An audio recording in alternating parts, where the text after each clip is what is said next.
સુરતમાં નાયબ મુખ્યમંત્રીની આગેવાનીમાં યોજાઈ સાયકલ યાત્રાથી પેટ્રોલ ડીઝલ બચાવવાનો સંદેશ અપાયો। લાલભાઈ કોન્ટ્રાક્ટર સ્ટેડિયમથી ઇન્ડોર સ્ટેડિયમ સુધી આ સાયકલ યાત્રાનું આયોજન।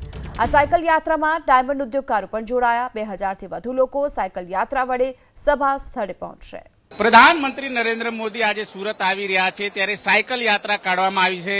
પેટ્રોલ ડીઝલની બચત થાય એ ઉદ્દેશ સાથે ઉદ્યોગકારો છે એ સાયકલ પર સવાર થયા છે ને યાત્રા સ્વરૂપે નીકળી રહ્યા છે।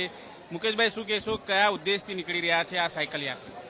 આજે એક તો ફર્સ્ટ ઓફ કે વિશ્વ પર્યાવરણ દિવસ છે અને આપણા દેશના માનનીય વડાપ્રધાન નરેન્દ્રભાઈ મોદી સાહેબે એક દેશને સંદેશો આપ્યો છે કે પેટ્રોલ ડીઝલ આજે વિશ્વમાં જે યુદ્ધનો માહોલ ચાલી રહ્યો છે તો આજે જે ઈરાન ઇરાક દેશોમાંથી આપણું જે આ ડીઝલ ને પેટ્રોલ આવી રહ્યું છે એની અંદર કારણ વગરનો ખર્ચ ન થાય અને એનો વપરાશ ઓછામાં ઓછો થાય તો એક તો દેશની ઇકોનોમીમાં પણ અને દેશને પણ ફાયદો થાય અને સહિતને પણ ફાયદો થાય।